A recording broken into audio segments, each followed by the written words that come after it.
예민수의 경제 토크 프레스티지 전략연구소 반정민 소장님과 함께 우크라이나 재건 관련된 이야기 하겠습니다. 재건 관련된 얘기는 계속 나옵니다. 그죠? 네. 네네. 뭐 우크라이나 전쟁이 또 우크라이나 그 관계자들이 한국에 오면 그죠?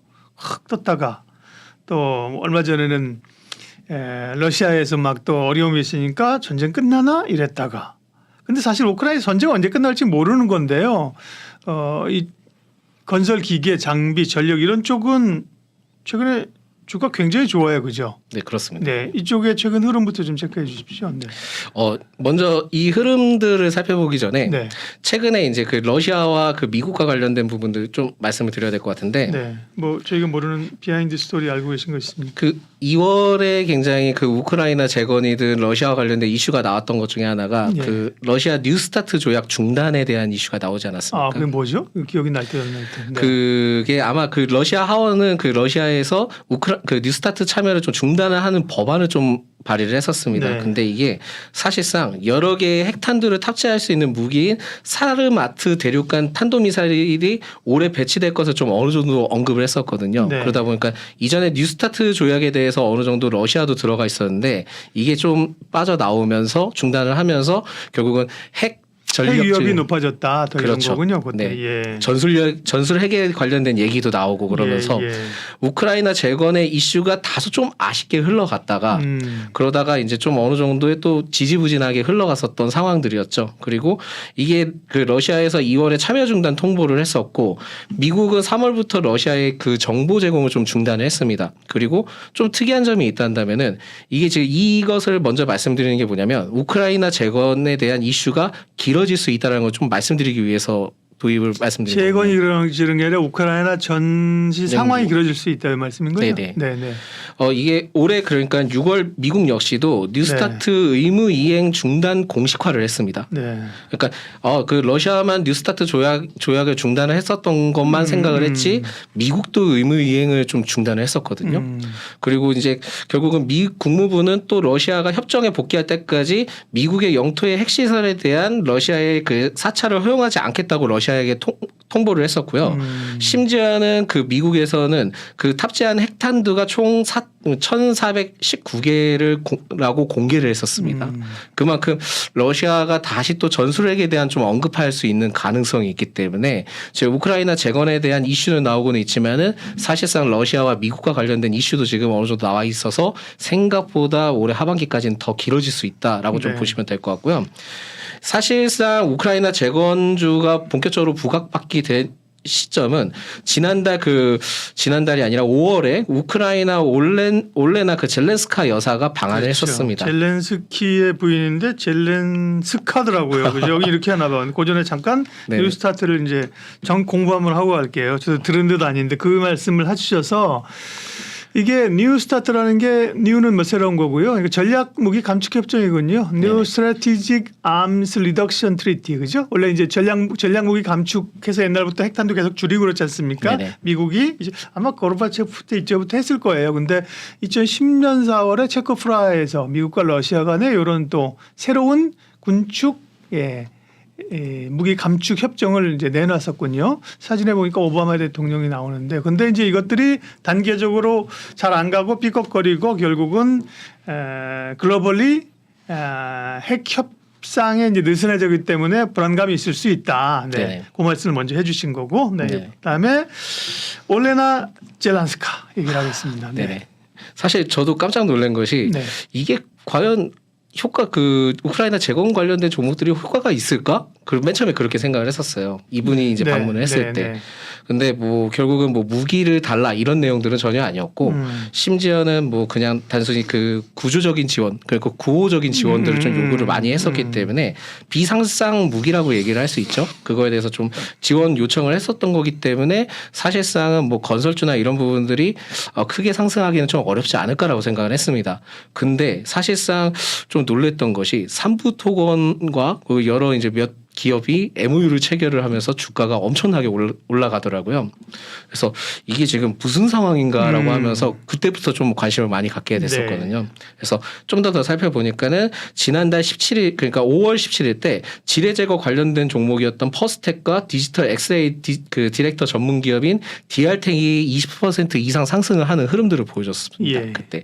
그리고 본격적으로 탄력받던 시점이 그 5월 17일인 그 우크라이나 재건주 탄력 시점으로 좀 볼 수 있겠는데 이게 정부가 우크라이나에 대해서도 대외 경제 협력 기금에 대한 차관의 그 관련된 협정을 좀 서명을 하면서 본격적으로 그러면은 우크라이나 재건 이루어지는 거 아닌가? 라고 좀 판단이 되면서 그게 시장에 크게 반영이 됐었던 시점이거든요.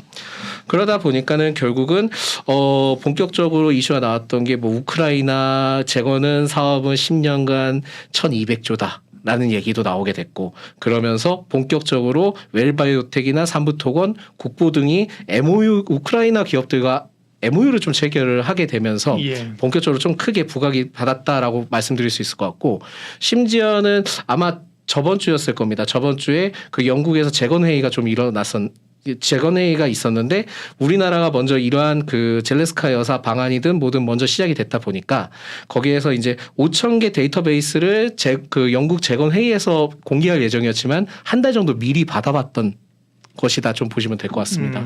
그러면서 결국은 우크라이나 재건에 대한 기대감이 엄청나게 상당하게 반영이 됐다라고 좀 보시면 될 것 같아요. 네. 단계적으로 전쟁이 참 너무 오래 가요. 네. 작년 2월 24일이거든요. 네. 지금 몇 월이에요? 8월이 7월이잖아요. 그죠? 네네. 3, 4, 5, 6, 7. 1년하고도 지금 4개월, 5개월이 지나고 있는 상황이라 정말 안타깝고요. 영국의 이제 재건회의가 시작됐고 이 유럽 국가들이나 선진국 국가들은 사실 그죠 언제일지는 모르겠으나 이제 전쟁 끝나면 거기 들어가서 그죠. 네, 경제적 수혜를 얻기 위해서 다 야 이거는 네가 할 거냐? 이거는 이렇게 가르자.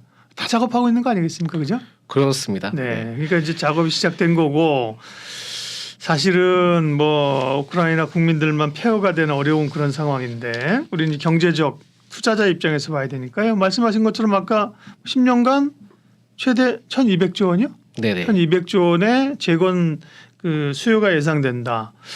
근데 이게 뭐 국내 기업이 그거를 다 독식하는 건 아니잖아요. 그렇습니다. 네.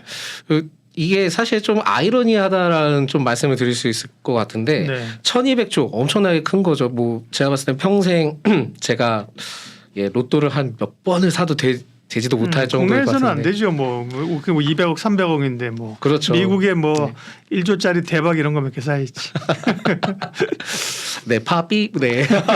이런 게 아닌 이상은 네. 절대 좀 어려운데 이게 결국은 1,200조, 10년간 1,200조가 도대체 어디 근거가 어디서 나온 나왔나? 거예요? 예. 제가 봤을 때는 뭐 우리나라인 줄 알았는데 네. 우리나라든 뭐 해외 뭐 리서치든 그런 쪽 알았는데 우크라이나에서 발표를 한 거더라고요. 그래서 아니 지금 전쟁도 하기 힘들어 죽는 상황에서 1,200조 원에 대한 추산을 한다라는 것 자체가 제가 봤을 때는 좀 캐스천이다라는 말씀드릴 수 있을 것 같고 결국은 이거에 대해서 또 국내에서는 해외 쪽에서 뭐라고 얘기하냐면 제2의 마셜 플랜이라고 좀 불리면서 네. 굉장히 좀 확 뛰어났다. 좀 보시면 될 것 같습니다. 그래서 우크라이나 정부에서 주장한 것이기 때문에 결국은 우리나라에서 추산을 또 새롭게 해봐야 되는 상황이 됐기는 하지만은 이게 결국은 지금 영국 재건회의에서도 다시 돌아가 보면은 그 당시 때 전 세계 61개국과 33개 국제기구 대표들이 좀 참여를 했거든요. 네. 그렇다 한다면 1,200조 원인데 거기에서 이 지금 전 세계 61개국이 참여를 한 상황이라면은 네. 그 기업들 그 관련된 국가들도 수혜를 받을 수 있지 않겠습니까? 네. 그래서 사실상은 10년간 1,200조는 제가 보기엔 다 수혜를 받기에는 매우 어려울 것이다라고 판단이 되고 있고 우리나라 경제에 대해서 좀 어느 정도 기대를 해보자면은 10분의 1만이라도 좀 받았으면 한다라는 게 제 바람입니다. 결국은 제일 중요한 건 이거는 좀 어떻게 보면 산초보로 빠졌긴 했지만 본격적으로 시작이 된다 한다면 건물, 철도, 도로 등의 복구가 먼저 우선이 될 겁니다. 그리고 원자력 발전소와 수소 에너지 등의 에너지 프로젝트도 같이 좀 병행할 예정이라고 들었고요. 그리고 전기차 현지 생산 시설 마련 방안도 좀 검토를 하겠다라는 이슈가 나왔습니다. 근데 지금 뭐 다 폐허가 되고 그런 상황인데 전기차 이 부분들은 굉장히 좀 먼 얘기인 것 같다라는 말씀드리겠고 MOU 체결 기업들을 살펴보니까 뭐 삼부토건, 웰바이오텍, 국보 등이 좀 있기는 하지만은 저는 좀 이렇게 생각합니다. MOU 중요합니다. MOU 분명히 중요하고 그걸 통해서 계약까지 이뤄내면서 첩삽을 뜨기까지는 아무도 모른다. 라고 저는 생각하는 입장이기 때문에 네. 기대감은 상당하지만은 일단 좀 더 이러한 정확한 수치나 수혜는 네. 지켜봐야 된다라는 말씀 드릴 수 있을 것 같기 때문에 아직까지는 기대감으로 좀 많이 올라간 것이지 사실상 실질적으로 수치가 찍힌 것은 하나도 없다라는 거를 좀 말씀드릴 수 있을 것 같습니다. 네. MOU 뭐 연애 편지죠. 뭐 서로 잘해보자는 거지, 그죠? 예. 서로 그 기분 나쁘면 이제 다 내놔, 돌려준 선물 다 내놔, 뭐 이렇게 될 수도 있는 거고, 그죠? 그렇습니다. 네. LOI 정도 가면 약혼 서명서 좀 될까? 네. 근데 결혼식에 들어가려면 그죠? 그때까지 갈 길이 멀죠, 그죠? 예, 제가 아직 결혼을 안 했기 때문에. 그러시군요. 네. 네네. 그러니까 1,200조 원이라고 하는 건 사실은 불투명하고요, 그죠? 네, 불투명한 상황이고. 근데 어쨌든 분명히 수요는 있죠, 그죠? 그 재건 수요가 전쟁은 사실은 안타깝지만 길어지지만 끝나겠죠, 그죠? 네. 언젠가 끝나지 네, 않겠습니까? 끝나고요. 네. 그 다음에 끝나면 이제 분명히 재건 수요가 굉장히 많이 있죠. 그거를 이제 글로벌 기업들이 또 이제 나눠 갖고 들어가려고 하는 건데 결국은 사실은 그러면 전쟁이 언제쯤 끝날지를 우리가 뭐 이 전쟁 전문가는 아닙니다만 그죠? 네네. 대략 가늠을 좀 해보면서 이런 걸 좀 예를 들면 전쟁이 뭐 언제 끝날지 모른다면 사실은 뭐 지금 완전히 기대감이잖아요, 그죠? 그렇습니다. 그러나 이제 정말 예를 들면 가시화된다고 하면 움직일 수 있는 거여서 지금 뭐 전쟁이 끝날 수 있는 시기가 언제쯤 될 것으로 우리가 추론을 좀 해볼 수 있나요? 제가 봤을 때는 러시아 대선 시점을 확인을 해봐야 되지 않을까. 러시아 네. 대선이 언제예요? 2024년 3월입니다. 내년 3월이요? 네네. 헐. 그리고 네. 이게 뭐 미국 대선도 얼마 남지가 않은 상황이기 그렇죠. 때문에 네. 여기에서는 뭐 서로 간에 좀 어느 정도 합의점을 볼 수밖에 없지 않을까요? 그러니까 종전까지도 쉽지는 않을 것 같긴 하지만은 휴전까지도 이뤄질 수 있는 상황이지 않을까라고 좀 보고 있어서 네. 제가 보기에 러시아 그 대선 시점 전이로 좀 판단을 하고 있습니다. 근데 이게 지금 이렇게 장기화되기 시작하면은 푸틴 대통령도 좀 난감한 상황은 맞거든요.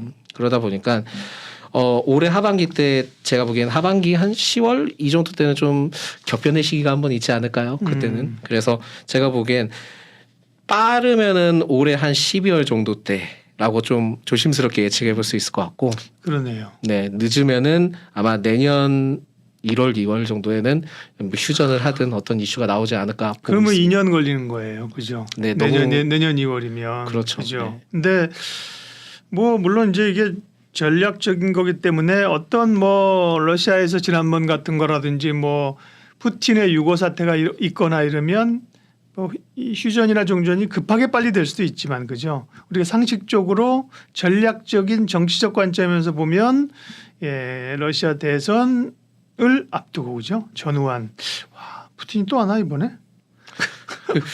제가 알기로는 네. 이전에 그 대선을 할 때마다 네. 그 전에 그 좀 뭐냐면 노이즈를 만들었어요? 네, 좀 많이 있었던 걸로는 알고는 있습니다. 네. 그래서 뭐 분쟁이든 그러니까 네. 우크라이나 이 전쟁과 관련된 뭐 전쟁보다도 전략적인 뭐 어떻게 이전에 얘기를 하지 않았습니까? 그래서 그게 이제 꼭 대선의 한 1년 전 시점으로 해서 좀 많이 진행을 했었던 걸로 알고 있다 보니까 푸틴이 제가 제 기억으로는 4년씩 2번 8년하고 그다음에 3년이 못하니까 메르베데프가 자기 꼬붕 세워가지고 4년 지나고 그다음에 또 지금 4년 하는 거 아닌가요? 그죠? 그렇죠. 빨리 네. 또 할 수 있나? 뭐 좀 따져봐야겠다. 어쨌든 간에 네네. 와 이게 정치적인 거하고 맞물려 있고 러시아 대선 말고 또 우크라이나 전쟁이 언제 끝날지를 혹은 어떻게 전개될지를 가늠할 때 좀 챙겨봐야 될 다른 이슈는 또 뭐가 있습니까? 제가 보기에는 이게 지금 전술적 핵 뭐 그렇게 이제 얘기 언급하여 나올 수도 있고 최근에 이제 바그너 용병 네네. 이슈가 나왔잖아요. 그만큼 제가 보기에는 러시아가 상황이 그렇게 많이 좋지는 않은 것 같습니다. 그래서 물론 이제 변곡점이 좀 어느 정도 생길 수는 있을 것 같지만 제가 봤을 때 오히려 지금 그 젤렌스키 대통령도 최근에 어떤 얘기가 나왔냐면 이제 우리가 반격할 때다. 이렇게 얘기 나오는데 최근에 한참 반격하고 있잖아요. 네네. 네, 그러다 보니까 오히려 이게 좋은 건가? 오히려 이게 그 안 좋은 전쟁이 건가요, 그러면? 그러니까 전쟁이 네. 더 길어지는 것 더 길어질 수도 있을 것 같다 막 생각이 드는 거죠. 네. 그러니까 이거는 뭐 결국은 결론적으로 좀 더 지켜봐야 되겠지만 아까 이제 말씀하셨던 것 중에 마무리가 돼야 되는 시점이 있다 한다면은 결국은 러시아 쪽에서 뭔가 좀 상황이 굉장히 좀 좋지 않은 상황이 나와야 될 것 같다라는 말씀드리겠고 결국은 뭐만 하면 나올 수 있는 것이 그 전술 핵 이 이슈가 계속 나올 수 있기 때문에 네. 아직까지는 이거에 대해서는 몇 번은 더 나올 가능성이 있다라고 좀 보시면 될 것 같습니다. 그러니까 이제 유럽이나 서방에서 얼마나 무기를 계속 지원해 줄지가 관심사죠. 그죠? 결국 네네. 이제 미안한 얘기지만 우리도 사실은 6.25 전쟁 때 우리가 뭐 자립이 없으니까 그죠? 네. 소련하고 미국이랑 뭐 지그들이 38선 휴전선 거버린 거 아니에요. 그죠? 네, 그런 맞습니다. 것처럼 지금도 유럽과 미국 서방국이 물자를 막 지원하지만 뭔가 정치적 판단에서 여기까지만 해 하면 우크라이나는 답이 없는 거죠. 아니 우리 계속 할 거예요. 우리 잃은 땅을 찾아야 돼요. 목소리를 높이면 해보시던가 그죠? 그렇게 되는 거죠. 예, 이제. 네. 무기 지원 안 해주고 그죠? 그럼 결국 전쟁 못 하는 거죠, 그죠? 그래서 미국도 지금 이게 무기를 지원을 하든 이 우크라이나에 이렇게 지원하는 게 맞냐 안 맞냐라는 좀 얘기가 나오고 있는 걸로 저는 알고 있거든요. 그렇죠. 그러다 보니까 결국은 지금 대선 시점이 내년에 이제 러시아 대선도 있고 미국 대선도 있지 않습니까? 이런 눈치를 안 볼 수가 없는 상황인 미국은 거죠. 언젠가요, 선거가? 제가 알기로는 미국이 제가 좀 확인을 해봐야 되는데 24년 11월? 네, 11월. 네네네. 네네. 그러다 보니까 미국도 지금 결국은 이게 또 정권에 대한 좀 얘기를 안 할 수는 없지만 당연하죠. 네. 왜냐하면 정권을 지금 찾으려고 하는 입장에서는 반대편에서는 네네. 지금 정권을 공격해야 되는데 그렇죠. 네. 야 우크라이나 그만한 돈을 갖다가 지금 쏟아붓고 나서 전쟁 끝났냐? 뭐 하는 거야? 그래 이라크에서 철수했잖아요. 이라크도 그죠? 네. 이라크도 십몇 년 이라크가 아니라 요즘 뭐죠? 아프가니스탄. 네네네. 아프가니스탄에서도 지금 뭐 20년인가 있다 발 뺐잖아요. 그죠? 정치적으로 바뀌게 되면 막 이 싸움을 하면서 이제 줄여라 그러면 영향 받을 수 있죠. 그죠? 그렇죠. 그거와 맞물려서 러시아에서도 야 우리도 이제 더 이상 밀고 갈 수 없다. 물 밑에서 만나가지고 대충 합의합시다. 그렇게 될 이제 가능성이 그러면 있죠. 네. 우크라이나를 압박하는 거죠. 그죠? 네네. 그러니까 흐름이 결국은 지금 미국도 지금 난처한 상황이고 예. 러시아도 난처한 상황이고 여러 가지 좀 복합적인 상황이긴 한데 제가 봤을 때는 이게 지금 우크라이나 재건에 대한 이슈가 이렇게 좀 크게 부각이 된다 한다면 전체적으로 흐름이 마무리의 단계가 좀 올 수 있다라는 게 좀 보여지는 시점이거든요. 그래서 좀 살펴보니까 최근 이슈는 그 지난 30일에 그 더크로 그 벨기에 총리가 있습니다. 이 네. 벨기에 총리가 EU 정상회담 정상회의 첫날인 전날 이제 브레셀 어렵네요. 그러니까 브뤼셀. 네네. 벨기에, 그래서 브뤼셀. 예. 기자들과 만나서 얘기를 네. 했던 내용 중에 하나가 네. 러시아 동결 자산에 대한 논의가 진행되고 있는데 여기서 벨기에가 특별한 영향을 맡고 있다라고 얘기를 했습니다. 그 중에 EU 내 러시아 동결 자산이 90%가 벨기에에 있다라고 합니다. 그렇다면은 이 자금을 우크라이나 재건에 쓰이는데 우리에겐 중요하다라고 좀 언급을 했거든요. 그 말은즉슨 러시아가 만약 이 자금에 대해서 써버리게 된다 한다면 본격적으로 우리 할 거야 재건할 거라면 러시아 입장에서도 난감하게 되는 상황이 되는 거죠. 그러니까 어떻게 보면은 전체적으로는 뭐 무기적인 부분들 뭐 그 방위적인 부분에도 문제가 있을 수는 있지만은 재무적이나 경제적인 부분들도 지금 상당히 압박이 들어가는 것이 아닌가 좀 판단이 돼서 오히려 이 이슈가 제가 보기에는 재건에 대한 부분들이 본격적으로 얘기가 제대로 좀 논의가 될 가능성이 높지 않을까. 라고 좀 판단을 하고 있습니다. 네. 그래서 이게 모멘텀이 크게 되지 않을까라고 보이고 모멘텀의 본격적인 시작이 되지 않을까라고 판단을 하고 있어서 전쟁이 끝나는 시점도 봐야 되긴 하겠지만은 본격적으로 제가 봤을 때는 이제 슬슬 도로엔 뭐 하고 이런 내용들이 본격적으로 좀 나오지 않을까 보고는 있습니다. 우크라이나도 핵을 가지고 있다가 미국과 러시아가 아이고 우리 그런 거 없어도 돼요. 우리가 신경 써줄게. 그래서 핵 포기했다는 건 알고 있는 거잖아요. 그죠? 네네. 물론 뭐 핵을 가지고 있음으로 인해서 지정학적인 불안감이 더 높아질 수도 있겠지만 핵을 가지고 있다면 러시아가 그렇게 막 탱크 가지고 그죠? 3일 만에 뭐 끝장내겠다고 돌진하지 못했을 거예요. 그죠? 네네. 근데 국제적으로 핵 가지고 있으면 뭐 합니까? 반납하고 다 지켜주겠다고 했는데 지켜주긴 뭐커녕 완전히 나라가 쑥대밭이 됐어요. 그죠? 예. 자, 다시 그러면 우리는 경제적인 관점에서 봐서 네네네. 재건을 기대하고 시기를 예측하면서 그러면 접근을 어떻게 해야 돼요? 투자자 입장에서는. 네. 그 간단하게 좀 생각을 해보자면 만약에 이제 뭐 맨땅이 있습니다. 그러니까 이렇게 좀 생각하시면 좋을 것 같아요. 예전에 2018년이죠. 남북 경협 관련된 이슈 네. 아실 겁니다. 네, 네. 그때 갑자기 막 그 남북 그 경협의 붐이 이르면서 예. 도로가 먼저 이제 올라가기 시작하고 철도. 네, 그죠? 철도도 네, 네, 올라가고 네. 뭐 관련된 건축 재료부터 해서 네. 그때 당시 때 이제 포스코 엠텍이라고 좀 얘기를 하지만 네. 그 관련된 지하 그 광물 자원도 올라가고 그렇게 순차적으로 좀 흘러갈 가능성이 있을 것 같습니다. 그래서 제가 보기에는 이전에 이거는 제 추측인데 네. 제 추측인데 남북 경협 때 올라갔던 흐름들을 좀 어느 정도 다시 한번 끄집어내야 되지 않을까. 좋은 아이디어인데요. 네네. 네, 한번 이렇게 했었던 경험이 있으니까 그죠. 그렇죠. 네, 재건이니까. 물론 네. 이제 그 어디죠? 베트남에서 한번 이제 밥상 없기는 네, 했지만 네. 그거에 대해서 다시 한번 새롭게 생각을 해보셔야 될 것 같아요. 네. 첫 번째로는 새롭게 생각을 해봐야 되고 두 번째로는 그 당시 때 남북러 가스 사업 그 송출 사업 관련된 이슈도 같이 좀 부각됐으면 그렇죠. 예. 되지 않았습니까? 결국은 러시아도 지금 가스관이나 그 이런 부분에 대해서도 다시 좀 복귀를 해야 되기 때문에 이거에 대해서는 아마 그 자료를 좀 찾아보신다 한다면 남북 경협 때 많이 상승을 했었던 섹터들 위주로 한번 다시 복귀를 해보시는 게 좋을 것 같다라는 말씀드리겠고요. 네. 결론적으로는 제가 봤을 때는 전력, 도로 건설, 철도가 먼저 진행이 될 겁니다. 네. 진행이 될 거고 우크라이나 정부가 지난해 이제 한국의 모듈러 주택 건설에 대해서 지원 요청 의사를 내친 바가 있습니다. 내비친 바가 있기 때문에 결국은 레고형 건축물로 좀 유명한 게 모듈러 건축인데 이거에 대한 그 피해 복구 시에도 제가 보기엔 모듈러 건축 쪽인 부분들은 계속 부각되지 않을까. 그렇죠. 일단 살 집이 있어야 되는데 그쵸. 그 땅 파고 건물 짓고 뭐 이러기 시간 걸리는데 그죠. 만든 주택을 가져와서 그렇죠. 딱딱딱 그 컨테이너처럼 세우면 되니까. 일단은 그 자기만의 이제 그 안정처라고 얘기를 해야 될까요? 그러니까 살 공간을 먼저 만들어주고 그런 다음에 하나씩 이제 개간을 하든 진행을 해야 되다 보니까 그게 이제 먼저 우선으로 제일 필요할 것으로 좀 보여지고 있고 그 제일 중요한 것은 이제 다리도 폭발을 하고 댐도 폭발을 했기 때문에 네. 도로 확장 사업이나 교량 건설 쪽에 좀 많이 포커스를 맞출 것 같습니다. 네. 그래서 제가 보기에는 그 도화 엔지니어링이라는 기업도 재건의 감리 사업을 좀 맡았던 이슈가 있었기 때문에 네. 이 부분에 대해서 주목을 해볼 필요가 있지 않을까 보고 있고요. 건설 사업의 기획, 설계 단계 그리고 발주 시공, 유지 관리 단계까지 통합 관리를 하고 있는 기업들도 좀 눈여겨봐야 될 것 같습니다. 그래서 한미 글로벌도 지금은 재건으로 좀 부각은 그렇게 크게 받지는 못하지만 충분히 가능할 수 있지 않을까 보고 있고요. 건설 기계 분야는 어쨌든 그 한미글로벌은 이제 조금만 더 속도 조절 좀 하고 갈게요. 네네. 모듈러 주택 아까 얘기하셨는데, 네네. 그러니까 모듈러 주택 쪽에서는 제일 많이 된 게 제가 듣기로는 SY 같은 걸 많이 들었었습니다, 그죠? 네네. 그 관련해서는 모듈러 주택 쪽에서는 관심 기업 혹은 뭐 수출을 좀 특별히 더 많이 하고 있다거나 어떤 기업들이 좀 대상이 좀 됩니까? 네.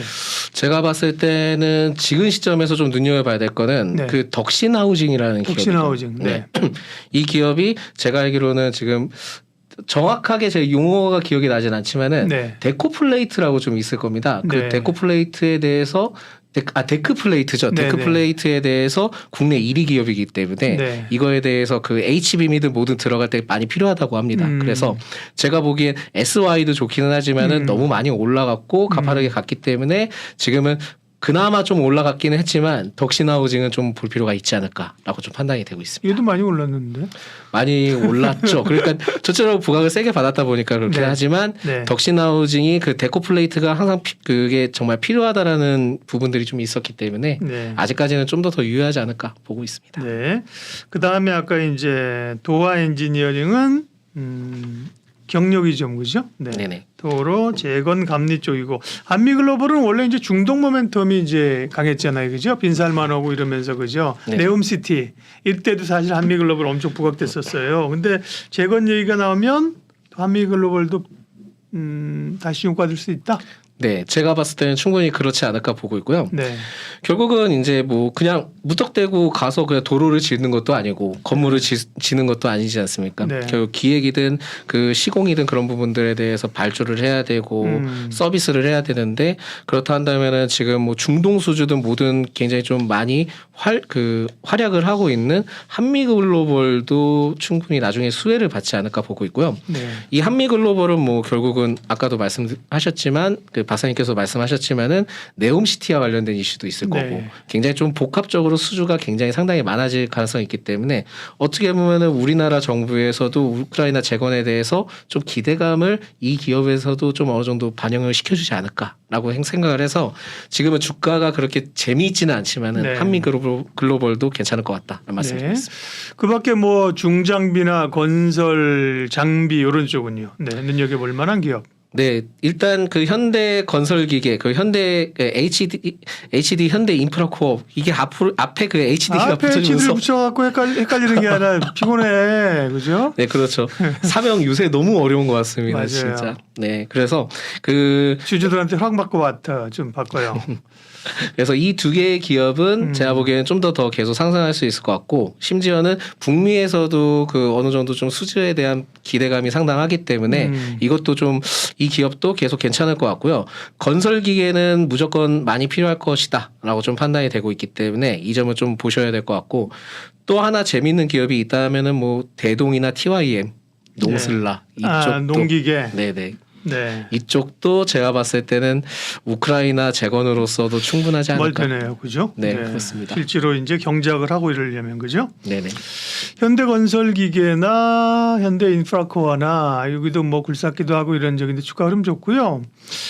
비슷한 그룹군으로서 이제 두산 밥켓이 있어요, 그죠? 밥켓도 중장비수인데 밥켓은 지난번에 유증한다 그래가지고 그죠? 증자한다 그래가지고 한번 콕 밀렸었던 것 같은데. 블록딜 한번. 블락딜이었나요? 네네네네. 증자가 아니라 블락딜이었구나. 맞아. 블락딜로 지분 매각한다고 두산에서. 네, 정정 감사합니다. 블락딜 때문에 밀렸었구나.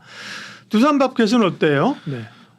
오히려 그 블락딜이 나왔음에도 불구하고 네. 그 기관 수급들이 굉장히 좀 좋아졌습니다. 그래서 분명히 제가 봤을 땐 건설 기계 쪽에서는 두산 쪽도 굉장히 엄청나기 때문에 그렇게 문제는 없을 것 같다. 근데 이렇게 주가가 많이 올라갈지 몰랐죠. 그렇죠. 진짜. 네. 네. 밥켓도. 네. 그래서 이 기업도 그 일부 조정을 받았지만은 흐름이 아직도 깨지지 않았기 때문에 예, 계속 좀 유효하지 않을까 판단합니다.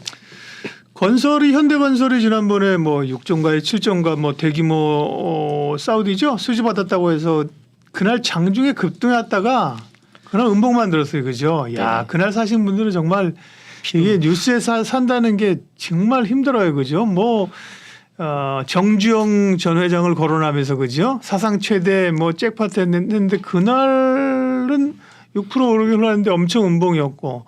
그 다음에 음봉을 한 4개 내리 꽂았습니다. 그죠? 지금 말씀하신 재건 수요나 뭐 중동 얘기하면 건설주는 어떻습니까? 건설주도 이게 참 아쉽습니다. 그러니까 네. 현대건설 이게 이슈가 절대 적은 이슈는 아니거든요. 그러게요. 굉장히 네. 큰 이슈고 이거에 대해서 이제는 현대건설이 살아나겠거니 했는데 저도 좀 특이한 점이 있다면은 도저히 모르는 부분 그러니까 기관과 외인의 대거 이탈이 왜 나왔는지 도대체 모르겠습니다. 네. 그래서 이게 사실상은 지금 건설적인 부분들은 없을 수는 없을 것 같거든요. 우크라이나 재건이든 뭐든 간에 사우디 수주나. 근데 이 부분에 대해서는 좀 더 앞으로 좀 체크를 더 해봐야 되지 않을까. 지금은 뭐 별다른 기관들은 이제 급락하고 나서부터 한 나흘째 또 사오고 있네요. 네, 외국인들 엄청 파네요, 그죠? 네, 그래서 사실 건설 쪽에서도 그 미국 쪽이 이제 좀 호조 얘기도 좀 나오고 있고 그렇긴 한데 이게 사실은 좀 아이러니한 상황이긴 하지만 그래도 지금 구간만 좀 잘 버텨줬으면 한다. 좀 말씀드릴 수 있을 것 같아요. 네, 그러니까요. 건설도 쉽지 않고 마지막으로 건설 기계 장비 이런 거 얘기하셨는데 관련해서 이 전력, 뭐 변압기, 변전기 이런 쪽도 관심 있잖아요. 근데 제가 이제 우크라이나 재건 얘기 나오면 늘 할 때 얘기하는 게 사실 전쟁이 언제 끝날지 모른다 그러잖아요. 그러니까 여기에만 빗대서 뭐 기대하고 있다가는 너무 어렵고 다만 양수겸장이라고 재건뿐만 아니라 북미의 인프라 수요, 그죠? 중동 수요 이런 것 같이 맞물려 가는 거를 여러 호재로 가면 좋다. 그런 점에서 사실 건설주보다는 말씀하신 건설기계, 네네. 전력 이런 거잖아요. 네. 건설기계는 말씀하셨고 뭐 전력, 전선 뭐 이런 쪽에서 좀 평상시에 그래도 예쁘게 보시는 종목 있어요? 이게 사실은 네. 제가 봤을 때는 이게 전선과 뭐 크게 관련을 찾기가 좀 연관점 하기가 전 좀 많이 어렵더라고요. 근데 제가 요즘 아니 좀 우크라이나 재건만 보면 그렇죠. 그렇죠. 그런데 이제 아까 말씀드린 네. 것처럼 북미 인프라 투자라든지 새로운 중동의 신도시가 건설된다든지 전선 쪽은 또 최근에 보면 이제 풍력 이런 그렇습니다. 것들도 이제 해저 케이블 깔리고 이런 것들로 여러 모멘텀이 좀 있는 거잖아요. 네, 그렇습니다. 네. 그 중에 제가 계속 눈여겨봤었던 게 KT 서브마린이라는 기업이었거든요. 네, 네. 그러니까 이게 사실 좀 기업이 좀 특이합니다. 그러니까 이전에 그 LS 전선이 제가 알기로는 LS 전선이 그 주주로 좀 있었는데 네. 이게 지금 그 LS 전선이 최대 주주로 변경이 됐거든요. 그러면서 지금 LS 전선의 그 어느 정도의 수주에 대해서도 이제 앞으로 KT 서브마린이 수혜를 받을 것이다. 라는 좀 이슈가 좀 어느 정도 있고요. 영업이익이 제가 알기로는 1분기 때 15억 정도 나왔고 그거에 대해서 좀 2000% 뭐 나왔다? 실적이 나왔다라고 얘기 나왔는데 사실상 금액이 그렇게 크지 못했던 것들은 그렇게 큰 이슈가 될 것 같지는 않고 LS 전선을 통해서 굉장히 좀 수주를 많이 확보할 가능성이 있지 않을까라고 생각을 해서 최근에 기관의 순매수세가 계속 들어오는 것도 이러한 좀 영향이 좀 있지 않았을까라고 좀 판단하고 있어서 해즈 케이블에 대한 사업도 분명히 우크라이나든 러시아든 분명히 진행을 할 수밖에 없는 시점이 되지 않을까라고 생각이 듭니다. 그리고 LIG 넥스원과도 좀 여러 가지 좀 방향성을 잡고 있을 때 LS 전선과 같이 좀 연계되면서 하고 있거든요.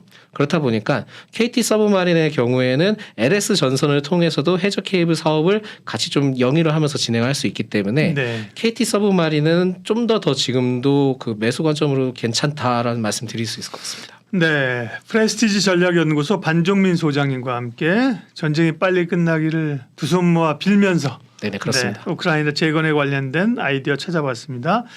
오늘 함께해 주셔서 고맙습니다. 네 감사합니다.